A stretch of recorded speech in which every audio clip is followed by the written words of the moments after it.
اس کی وجہ سے یہاں تک آتا ہے کہ حضور فرماتے ہیں کہ اس درجے میں رنج اور غم میں تھا کہ میں سوچتا تھا کہ میں پہاڑ کے اوپر چڑھ کر اپنے آپ کو گرا دوں، کہ میں سوچتا تھا کہ میں پہاڑ کے اوپر چڑھ کر اپنے آپ کو گرا دوں، کہ میں سوچتا تھا کہ میں پہاڑ کے اوپر چڑھ کر اپنے آپ کو گرا دوں۔ بربنائے طبع بشری اس درجے حضور کے اوپر جو ہے یہ شاخ گزر رہا تھا کہ وہی کیسے بند ہو گئی۔ بخاری شریف میں حدیث ہے کہ نبی علیہ السلام نے خودکشی کی کوشش کی، کیا یہ حضور علیہ السلام کے بارے میں گستاخی نہیں ہے؟ نعوذ باللہ۔ دیکھیں، میں نے بھی کسی زمانے میں یہ جذبات میں آ کے بول دیا تھا کہ یہ گستاخانہ بات ہے، اگرچہ ہمیں اس سے کوئی فرق نہیں پڑتا۔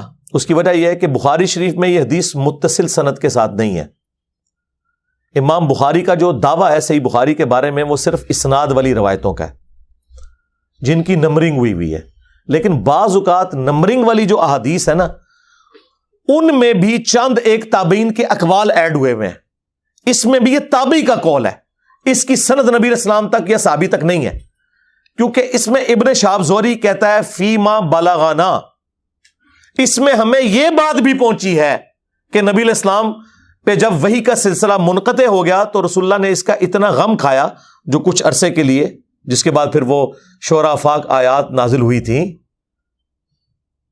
وَالضُّحَىٰ وَاللَّيْلِ اِذَا سَجَا مَا وَدَّعَكَ رَبُّكَ وَمَا قَلَا۔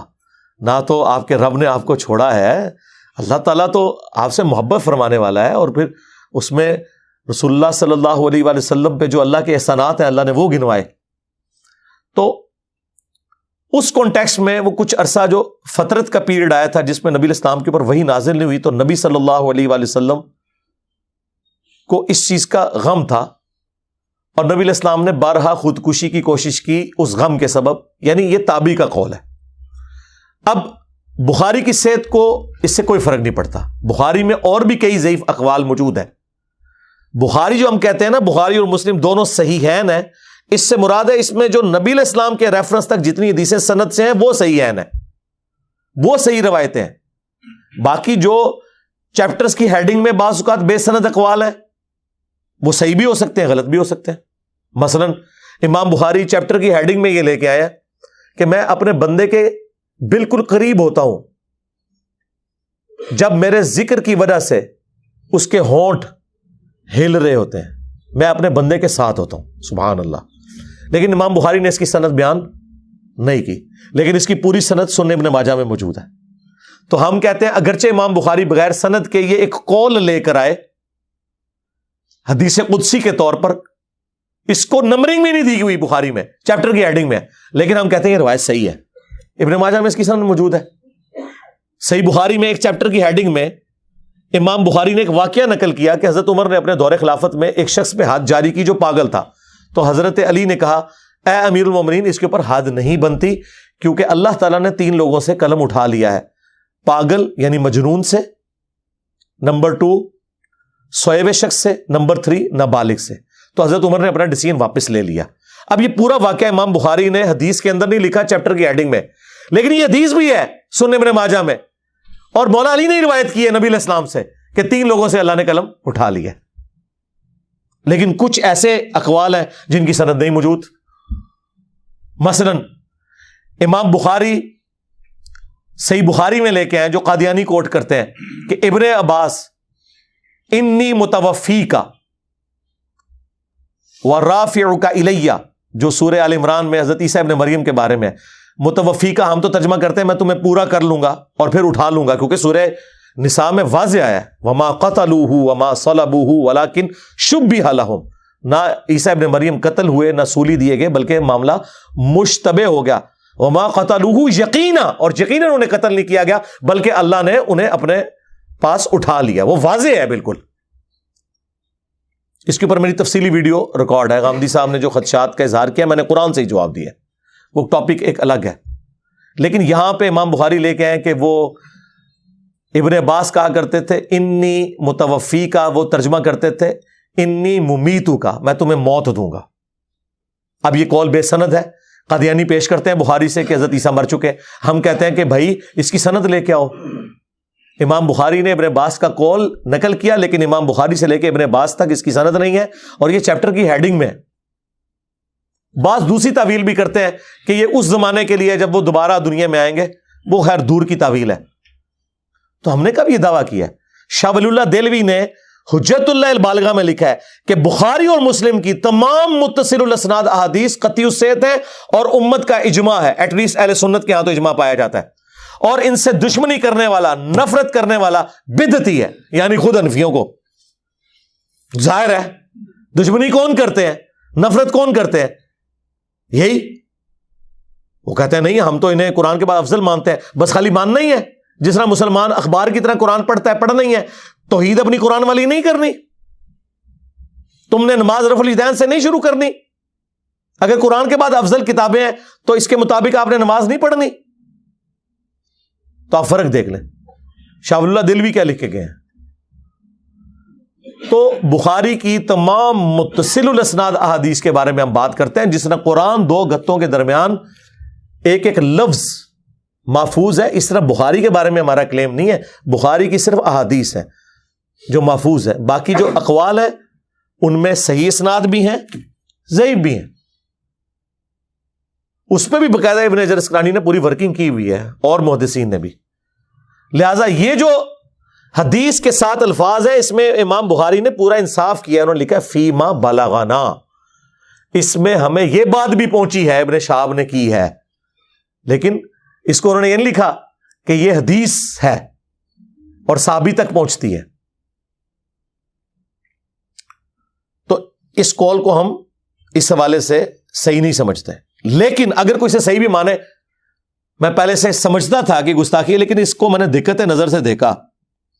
ہمارے ایک بڑے قریبی دوست، ہمارے اسٹوڈنٹ، محقق آدمی ہیں، غلام محی الدین بھائی، لاہور میں ہوتے ہیں، انہوں نے میری اس طرف توجہ دلائی کہ علی بھائی اس میں گستاخی والا کون سا پہلو ہے؟ کیا یہ ہمارا عقیدہ نہیں ہے کہ اللہ تعالیٰ انبیاء کی حفاظت کرتا ہے اور وہ گناہ نہیں کرتے، اگرچہ مائل ہو سکتے ہیں، جیسا کہ یوسف علیہ السلام کے بارے میں سورہ یوسف میں آیا کہ اس عورت نے یوسف کا قصد کیا اور یوسف بھی قصد کر لیتا۔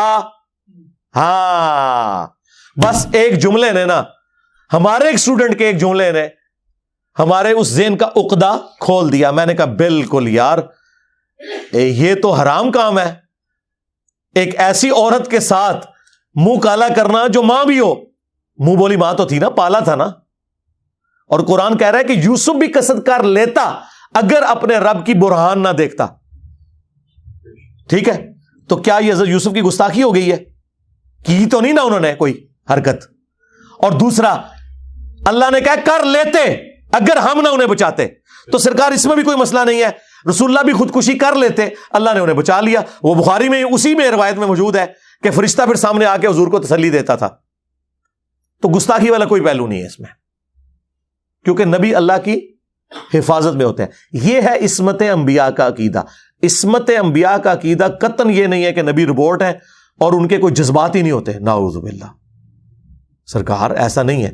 مسلم شریف میں حدیث ہے، ایک عورت حضور کے سامنے سے گزری، آپ کی اچانک نظر پڑ گئی، آپ فوراً گھر کے اندر گئے، اپنی بیوی کے ساتھ ازدواجی تعلق قائم کیا اور باہر آئے، اور آپ نے فرمایا کہ اگر اچانک تمہاری کسی عورت پہ نظر پڑ جائے اور وہ تمہیں بھلی معلوم ہو تو فوراً اپنی بیوی کے پاس جاؤ، اس کے پاس بھی وہی کچھ ہے جو اس عورت کے پاس، یوں اس عورت کا خیال تمہارے دل سے نکل جائے گا۔ آپ کو یہ کہ جی یہ کیسے ہو سکتا ہے؟ یہ تو مسلم شریف میں ہے اور اس میں کوئی گستاخی نہیں ہے۔ مسلم شریف میں حدیث ہے، نبی علیہ السلام نے فرمایا کہ میرے رب نے مجھے حکم دیا ہے اچانک اٹھ جانے والی نگاہ کے بارے میں کہ اگر پڑے تو میں فوراً اٹھا لوں، فوراً اٹھانی ہے۔ وہ جو کہتے ہیں پہلی نگاہ معاف ہے، پہلی نگاہ یہ نہیں کہ ڈال کے، ایسے نہیں، اگر اندازہ بھی ہو گیا ہے تو آپ نے نگاہ پہلی بھی اٹھانا منع ہو جائے گی، وہ پہلی آپ کی وہ ہوگی جس میں آپ کو پتا چل گیا۔ تو یہ بڑی احتیاط والا معاملہ ہے۔ تو اللہ تعالیٰ نے اس حوالے سے نبی صلی اللہ علیہ وآلہ وسلم کو گائیڈ لائنز دی ہیں، آپ علیہ السلام نے امت تک پہنچائی ہیں۔ عصمت انبیاء کا عقیدہ یہ ہے کہ آج کی ڈیٹ میں نبی معصوم ہے، اگر ان سے کوئی مسئلہ مس ہینڈل ہونے لگا اس زمانے میں، اللہ نے مس ہینڈل ہونے سے پہلے بچا لیا، اور اگر خدا نخواستہ کہیں پہ کوئی ایسی چیز ہو گئی جو اللہ کو پسند نہیں آئی، جسے ہم گناہ نہیں کہتے، اجتہادی خطا کہتے ہیں، جیسا کہ غزوہ بدر کے قیدیوں کو چھوڑ دیا۔ سورۃ الانفال کی آیت نمبر 68 69 پڑھ لیں، اس میں تو خود بریلویوں کے سب سے بڑے عالم پیر کرم شاہ صاحب الازری رحمہ اللہ فوت ہو چکے، 1997 میں ڈیتھ ہوئی ان کی۔ پاکستان جس سال بنا تھا 1947 میں، اس سال انہوں نے دورہ حدیث اعلی حضرت کے خلیفہ کے پاس کیا تھا، مفتی نعیم الدین مراد آبادی کے پاس، جنہوں نے اعلی حضرت کا جو ترجمہ ہے کنز الایمان اس کے اوپر حاشیہ لکھا ہے خزائن العرفان، ان کے شاگرد ہیں پیر کرم شاہ صاحب الازری۔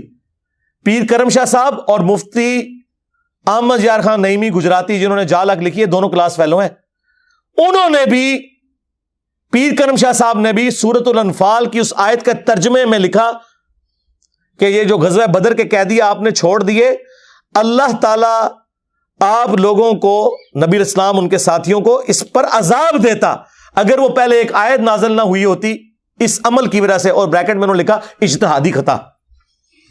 انجینئر صاحب کی ویڈیوز نہیں، ہمارے تو دنیا میں چھوڑے جانے سے پہلے ہی وہ فوت ہو گئے۔ میں تو ابھی انجینئر یونیورسٹی میں سیکنڈ ایئر میں تھا جب وہ فوت ہوئے ہیں 1997 میں، اور انہوں نے اجتہادی خطا قرآن کے ترجمے میں لکھا۔ اس میں کوئی گستاخی نہیں ہے۔ نبی کا اگر کوئی اجتہاد اللہ کو ناپسند ہو وہ گناہ نہیں ہوتا، کیونکہ دونوں طرف آپشن موجود ہوتے ہیں، اللہ تعالیٰ اس کی ریمیڈی فرما دیتا ہے۔ نبی الاسلام نے منافقین کا جنازہ بھی پڑھا دیا، حالانکہ کتنی سخت آیات پہلے نازل ہو چکی تھی، اسی وجہ سے حضرت عمر روک رہے تھے حضور کو، لیکن حضور نے کہا کہ جب تک اللہ تعالیٰ واضح نہیں روکے گا نا تو میں بینیفٹ آف ڈاؤٹ دوں گا۔ یہ حضور کی شفقت تھی نا۔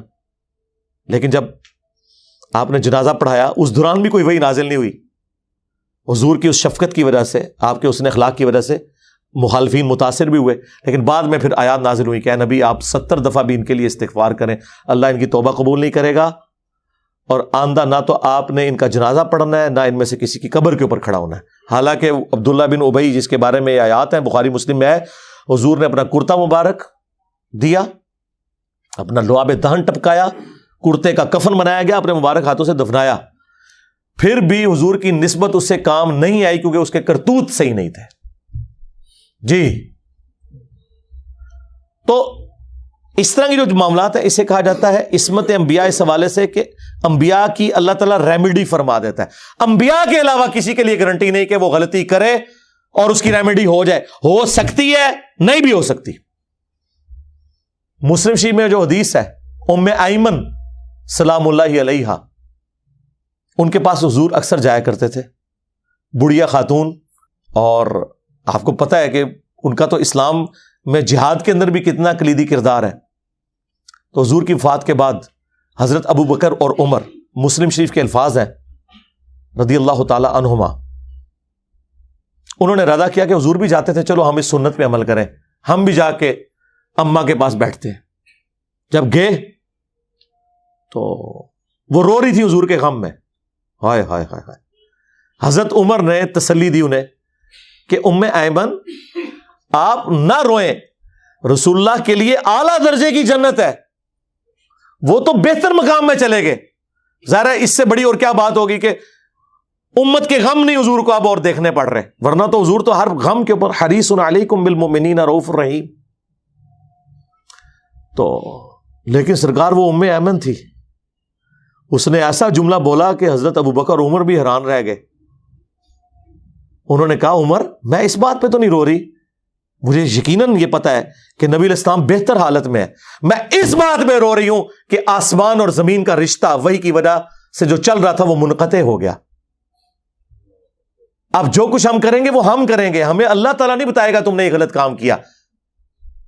جب یہ جملہ بولا تو حضرت ابو بکر عمر جو تسلیاں دے رہے تھے وہ خود رونا شروع ہو گئے ان کا جملہ سن کے کہ واہ کیا عقل ہے عورت کی۔ ساری عورتیں ناقص العقل تو نہیں ہے، ایسی عورت بھی ہے ام ایمن کہ جس نے ابو بکر عمر کو بھی رلا دیا۔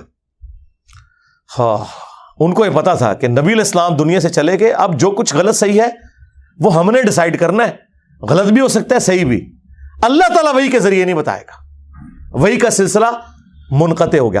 اور آپ حیران ہوں گے یہ سیم جملے نہج البلاغہ میں شیعہ کے ہاں مولا علی کا خطبہ ہے رسول اللہ کی میت کے اوپر، یا رسول اللہ صلی اللہ علیہ وآلہ وسلم آپ کی موت اگلے انبیاء کسی نہیں ہے، آپ کی موت کی وجہ سے آسمان کا رشتہ زمین سے منقطع ہو گیا، اور اگر آپ نے ہمیں منع نہ کیا ہوتا تو ہم رو رو کر اپنی جان دے دیتے آپ کی میت کے اوپر۔ مولا علی نے 2 غلط عقیدے ایک خطبے میں فارغ کر دیے۔ نمبر 1 یہ کہ اب آسمان کا زمین سے کوئی رشتہ نہیں ہے۔ اگر مولا علی یہ کہہ رہے ہیں کہ اب اللہ کچھ نہیں بتائے گا تو باقی امامت شاہی کوئی نہیں، مولا علی کو کوئی نہیں دسے گا تو اور کس کو دسنے نے؟ جن کے بارے میں بخاری مسلم میں حدیث ہے کہ علی کی میرے ساتھ وہی نسبت جو ہارون کی موسیٰ کے ساتھ، مگر میرے بعد کوئی نبی نہیں، یعنی اگر کوئی نبی ہوتا تو علی ہوتا، اور یعنی کہ اب امتی نبی بھی کوئی نہیں، ورنہ اگر امتی نبی ہوتا تو علی ہوتا، کیونکہ ہارون اور موسیٰ کی نسبت تو 2 نبیوں والی تھی۔ ختم نبوت کی وجہ سے اگر مولا علی نبی نہیں ہے تو غلام احمد قادیانی دجال شاہی کوئی نہیں، وہ کہاں سے نبوت کا دعویٰ کر سکتا ہے؟ تو مولا علی کیا کہہ رہے ہیں کہ آسمان کا رشتہ زمین سے منقطع ہو گیا، کوئی کشف، کوئی الہام، کوئی عقیدہ امامت، کوئی صوفیوں کی اس حوالے سے یہ چیز کہ کوئی آسمان کا زمین سے رشتہ ہے، ختم۔ اور دوسرا نے کہا اگر آپ نے ہمیں منع نہ کیا ہوتا ہم رو رو کے جان دے دیتے۔ تو سرکار اندازہ کریں ماتم بیچ میں پھر کہاں سے آ گیا، سینہ کو بھی کہاں سے آ گئی، سب ختم۔ تو یہ ہمارا عقیدہ ہے۔ ختم نبوت اصل میں یہ ہے کہ نبی الاسلام کے بعد کوئی ایسا سلسلہ نہیں۔ ایک ایکسیپشن دی ہے بخاری مسلم میں کہ میری وفات کے بعد قیامت تک غیب کی خبریں ختم سوائے مبشرات کے۔ پوچھا گیا مبشرات کیا ہیں؟ کہا کہ خواب ہیں جو اللہ تعالیٰ اپنے بندوں کو دکھائے گا، اور وہ بھی بخاری مسلم دونوں میں حدیث ہے۔ خواب کی 3 قسمیں ہیں، اللہ کی طرف سے، شیطان کی طرف سے، اور نفس کی طرف سے۔ اب یہ کون ڈیفائن کرے گا کہ یہ خواب رحمانی ہے یا شیطانی؟ ہاں جی، وہ مولوی ڈیفائن کرے گا کہ اگر دیوبندی نے رسول اللہ کو خواب میں دیکھا ہے تو دیوبندیوں کے نزدیک رحمانی ہے اور بریلویوں کے نزدیک شیطانی۔ ہاں، پھر ان کو حدیث بھول جائے گی بخاری مسلم کی کہ جس نے مجھے خواب میں دیکھا اس نے مجھے کو دیکھا، میری شکل میں شیطان نہیں آ سکتا، اور ان قریب مجھے بیداری میں بھی دیکھے گا۔ مراد یہ ہے کہ قیامت کے دن مجھے دیکھ لے گا انشاءاللہ تعالی، یا حضور کے زمانے میں اگر کسی نے دیکھا تو ان قریب وہ صحابی بھی بن جائے گا۔ یہ 2 تشریحات ہیں۔ اسی حدیث میں آگے لکھا ہوا ہے ابن سیرین کا قول۔ امام بخاری کہتے ہیں ابن سیرین کہا کرتے تھے یہاں مراد یہ ہے کہ جس نے حضور کو حضور کی اپنی شکل میں دیکھا، جو حضور کی اپنی شکل مبارک ہے، اگر کسی اور شکل میں ہے تو وہ اس میں نہیں آتا، اور اسی کی پلی پھر وہ لیتے ہیں، اور یہی صحیح تشریح ہے۔ جب آپ بریلویوں سے کہیں نا، وہ کہتے ہیں نہیں انہوں نے حضور کو نہیں دیکھا، وہ شیطان کسی اور شکل میں آ کے ورگلا گیا، تو انہیں کہے سرکار آپ کے خوابوں کے بارے میں بھی یہی کہتے ہیں وہ، تو خواب کوئی دھونس نہیں ہے جب تک کہ اسٹیبلش نہ ہو جائے کسی نے مستقبل میں دیکھا یہ ہونا ہے اور وہ ہو گیا، ہونے کے بعد پتا چلے گا، پہلے کوئی نہیں بتا سکتا۔ تو سرکار یہ جو قرآن و سنت کی تعلیمات ہیں ان کو ٹوٹیلٹی میں دیکھنا چاہیے کہ کیا معاملات چل رہے ہیں۔ لہٰذا میں آج اعلانیہ اس حوالے سے رجوع کرتا ہوں، اس خودکشی والی روایت کے حوالے سے بھی کلیریفیکیشن کے ساتھ، اگر اس کو کوئی صحیح بھی مانے، بہرحال یہ گستاخانہ نہیں ہے، سیدھی سی بات ہے، اس وجہ سے کہ انبیاء کرام کی عصمت صرف اتنی ہے کہ ان کو اللہ تبارک و تعالی گناہوں سے محفوظ رکھتا ہے، اور اگر کوئی اجتہادی غلطی ہو جو گناہ نہیں ہوتے اس کے اوپر مطلع کر کے وہ اپنی اصلاح کر لیتے ہیں۔ تو اگر حضرت یوسف علیہ السلام کے بارے میں آیا کہ وہ بھی اس عورت کا قصد کر لیتے اگر اپنے رب کی برہان نہ دیکھتے، تو نبی الاسلام کو بھی اس سے جوڑ لیں کہ وہ خودکشی اللہ کی برہان ان کو دکھا دی گئی، انہوں نے خودکشی نہیں کی۔ بشیر تقاضے بھی سمجھے نا۔ اب مجھے بتائیں قرآن میں سورہ مریم میں آل عمران میں آیا نا، جب بے موسمی پھل حضرت مریم کے پاس دیکھے حضرت زکریا علیہ السلام نے، تو انہوں نے کہا یہ مریم کہاں سے آئے ہیں؟ تو انہوں نے کیا کہا؟ حضور آپ کا فیض ہے، آپ میرے پیر، میں آپ کی مریدنی۔ یہ تو تھا رشتہ، خالو بھی تھے، پیر بھی تھے، اور پیر آپ کا بنایا پیر نہیں، پیغمبر، اور کفالت اللہ نے مرزانہ طور پہ ان کے سپرد کی تھی۔ تو انہوں نے اپنے پیر کو کہا یہ اللہ کی طرف سے آئے ہیں، ہوا من عند اللہ۔ آگے پیر بھی مواحد تھا، اس نے نہیں کہا کہ میں منو چکڑتا جائے، ہاں وسیلے کے بغیر ہی چل رہی ہے مریم۔ وہ اتنی کلک کی کہ وہ محراب میں چلے گئے، دعا کیا اللہ اگر تو مریم کو بے موسمی پھل دے سکتا ہے تو مجھے بڑھاپے میں اولاد یعقوب کا وارث جو اس ہیکل سلیمانی ٹیمپل آف سلیمان اس خانقاہ میں بیٹھ کے توحید کا کام میرے بعد کرے، کیا تو مجھے بیٹا نہیں دے سکتا؟ تو اے اللہ مجھے اولاد عطا فرما۔ اور اللہ تعالیٰ نے یحییٰ بن زکریا کی بشارت دی ان کو علیہم السلام۔ دعائیں کر کے خود ہٹے ہیں. فرشتہ آیا بشارت دینے کے لیے, سورہ مریم آل عمران کے الفاظ ہیں. فرشتہ کہتا ہے جی ہم آپ کو بشارت دے رہے ہیں. تو حضرت زکریا کیا کہتے ہیں کہ میری اولاد کیسے ہوگی, میں تو بوڑھا ہو چکا ہوں, میری بیوی بانجھ ہو چکی ہے. یہ بات بخاری میں لکھی ہوتی, سارے منکرین حدیث کہتے ہیں دیکھو جی نبیوں دی گستاخی, یہ نبی کہہ سکتا ہے؟ وہ تو خود دعا کر رہا ہے کہ مجھے اولاد دے. اس کو اللہ پہ یقین نہیں ہے کہ اللہ اولاد دے سکتا ہے, بانجھ کو بھی. لیکن یہ قرآن میں آئی ہوئی ہے. اس کی صرف ایک تعویل ہے کہ انسان تھے اور انسان کے ساتھ بشری کمزوریاں جڑی ہوتی ہیں. وہ چاہ رہے تھے کہ مجھے کوئی اس کی نشانی مل جائے ایسی, مجھے مزید تسلی ہو جائے. جس طرح حضرت ابراہیم نے کہا تھا کہ میرا یقین ہے کہ مردوں کو اللہ زندہ کرے گا, لیکن دل کے اطمینان کے لیے یا اللہ ایک بار میرے سامنے بھی کر کے داسنا. تو انہوں نے وہ پرندے پالے اور اللہ نے زندہ کیا. سورۃ البقرہ میں آیا دل کی مضبوطی کے لیے. تو یہاں پہ بھی پھر ان کو نشانی دی گئی کہ 3 دن تک آپ کی زبان نہیں چلے گی, صرف اشاروں سے آپ باتیں کریں گے. یہ اس بات کی نشانی ہوگی کہ اللہ کا بڑا فیصلہ ہو چکا ہے. پھر وہ اپنے حجرے سے نکلے اور انہوں نے لوگوں کو کہا کہ صبح شام اللہ کو یاد کرو, اللہ کے فیصلے کا بہت بڑا دن ہے. کہ دیکھیں اولاد یعقوب کا وارث, ابراہیم کی اولاد میں توحید کا وارث مجھے بیٹا ملنے والا ہے, یحییٰ ابن زکریا علیہ السلام. تو وہاں ہم کیا کہیں گے, حضرت زکریا علیہ السلام جو ہیں وہ اس طرح کیسے کر سکتے تھے؟ بشری تقاضا. جس طرح کہ یوسف علیہ السلام کے بارے میں بھی ذکر آیا بخاری میں بھی, اگر اس روایت کو کوئی صحیح بھی مانے کوئی گستاخانہ نہیں ہے. حضرت مریم سلام اللہ علیہا, ان کو فرشتہ انسانی شکل میں آ کے کہہ رہا ہے کہ آپ اور آپ کے ہونے والے بیٹے عیسیٰ ابن مریم کو سارے جان والوں کے لیے نشانیاں بنا رہا ہوں. یہی کہا نا.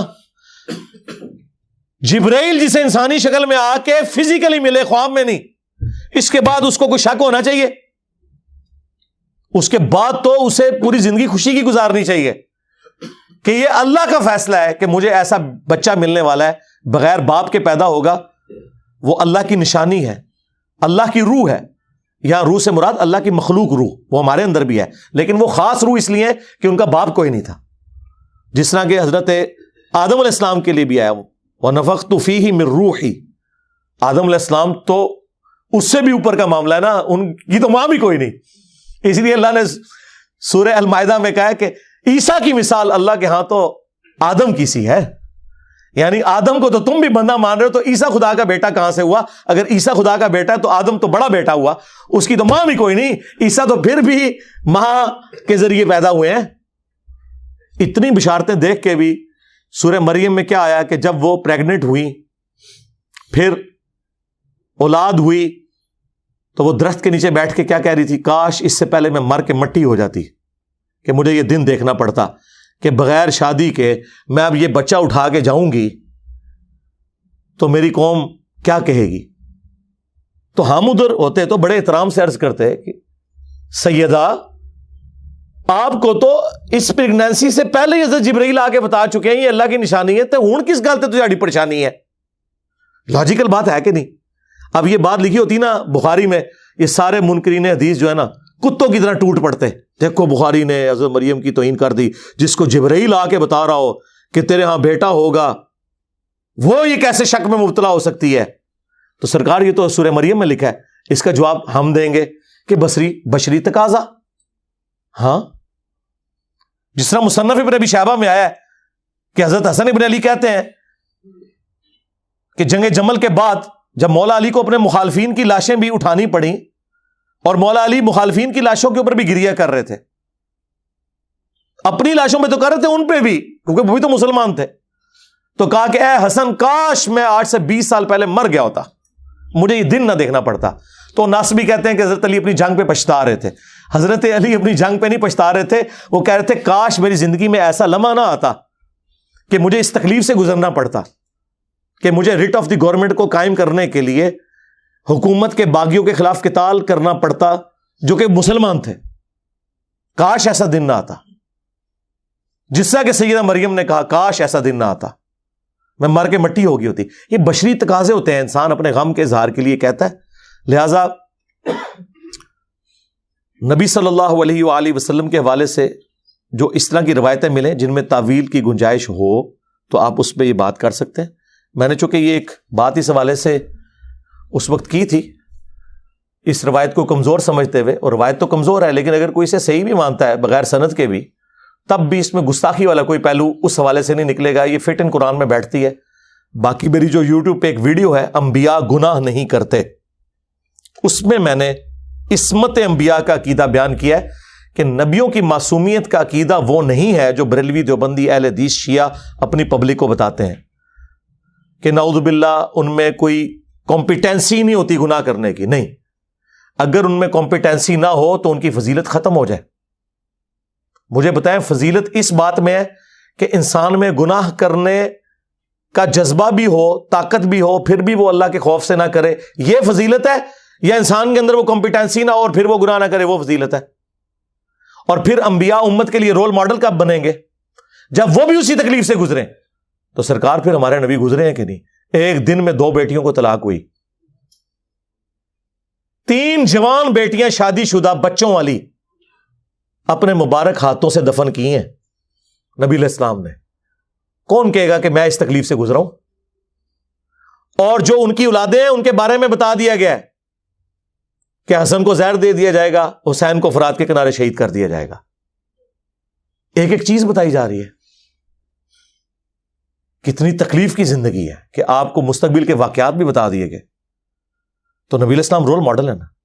بخاری مسلم میں اگر احد کے موقع پر آپ کو زخم لگے ہیں، دانت شہید ہوئے ہیں تو خون نکلا ہے، بلکہ اتنا بلڈ پریشر لاس ہوا کہ آپ بے ہوش ہو گئے اور آپ کی شہادت کی خبر مشہور ہو گئی، اس لیے پھر وہ آیات نازل ہوئی تھی وما محمد الا رسول قد خلت من قبلہ الرسل افان مات او قتل انقلبتم علی اعقابکم۔ محمد تو نہیں مگر ایک رسول، ان سے پہلے بھی رسول گزرے ہیں، اگر یہ مر جائیں یا قتل ہو جائیں تو کیا تم دین سے الٹے قدم پھر جاؤ گے؟ اور پاکستان میں ترجمہ اگر یہ وصال شریف فرما جائے یا شہید شریف ہو جائے تو تم دنیا میں دین سے الٹے قدم پھر جاؤ گے؟ اللہ تعالیٰ ثابت قدم رہنے والوں کو جزا دے گا۔ یہ آیات اس موقع پہ نازل ہوئی تھی، تو نبی اسلام کا خون کا فوارہ نہیں چھوٹا۔ بخاری مسلم میں آیا ہے، سہل ابن سعد الساعدی کہتے ہیں اللہ کی قسم میں جانتا ہوں کہ جب حضور کو زخم لگا تھا کون حضور کا زخم صاف کر رہا تھا؟ مولا علی ایک ڈھال کو الٹا کر کے اس میں پانی لے کے آئے اور سیدہ فاطمہ حضور کا زخم دھوتی تھی، اور جب خون نہیں رک رہا تھا تو انہوں نے کاٹن کا ایک کپڑا جلا کے اس کی راکھ زخم پہ رکھی حضور کے یہاں پہ، یہ نیچے کے دانت جو 4 شہید ہوئے تھے تو وہ خون رکا۔ تو نبی اسلام کے کیا خون نہیں نکلا؟ بخاری میں آتا ہے جب ابراہیم بن محمد علیہ السلام حضور کے بچے 2 سال کی عمر میں شیر خارگی میں فوت ہوئے، اور حضور فرما رہے ہیں آنکھوں سے آنسو رواں ہیں، اور کہا دل غم میں ہے، آنکھیں آنسو بہا رہی ہیں، لیکن ہم اللہ کی رضا پہ راضی ہیں۔ اور حضور نے کہا کہ اللہ نے جنت میں ایک دودھ پلانے والی میرے بچے کے لیے مقرر کر دی ہے، ابراہیم کے لیے۔ بقیع غرقد میں آج بھی ان کی قبر موجود ہے، حضرت ابراہیم کی علیہ السلام۔ انہی کے بارے میں وہ بخاری میں عبداللہ ابن ابی اوفا کہتے ہیں نا کہ میں نے حضور کے بیٹے ابراہیم کی زیارت کی ہے، اگر وہ زندہ رہتا تو پیغمبر ہوتا۔ قادیانی پیش کرتے ہیں اور بغلیں بجاتے ہیں، آگے بڑھو۔ آگے لکھا ہے کہ وہ زندہ اسی لیے نہیں رہا کہ ختم نبوت ہو چکی تھی، حضور کا کوئی بچہ جوانی کو پہنچ ہی نہیں سکتا تھا۔ اس کی وجہ یہ ہے کہ نبی علیہ السلام کو اللہ نے خاتم النبیین بنایا ہے، ورنہ اگر ابراہیم کا بیٹا پیغمبر تھا تو ہمارے نبی کا بیٹا ابراہیم پیغمبر نہ ہوتا؟ یہ پروٹوکول کیا ہمارے نبی کو نہ ملتا؟ یقیناً ملتا۔ ختم نبوت اتنا بڑا ٹائٹل ہے کہ اللہ نے اس ٹائٹل کی وجہ سے حضور کا کوئی بیٹا جوانی تک بھی نہیں پہنچنے دیا۔ اسی وجہ سے قرآن میں یہ آیات ہے ما کان محمد ابا احد من رجالکم ولکن رسول اللہ وخاتم النبیین۔ محمد تم مردوں میں کسی کے باپ نہیں، ان کا تو اپنا بیٹا نہیں مرد بنا، تو زید ابن حارثہ کو کہاں سے تم نے سمجھ لیا کہ وہ اللہ کے نبی کے بیٹے ہیں؟ بلکہ وہ تو خاتم النبیین ہے۔ ہاں، تو خاتم النبیین کا ٹائٹل اتنا بڑا ہے کہ اس کی وجہ سے اللہ تعالیٰ نے نبی علیہ السلام کے بیٹے کو بھی جوانی کی عمر میں نہیں پہنچنے دیا۔ تو یہ ساری چیزیں ایک دوسرے کے ساتھ جڑی ہوئی ہیں۔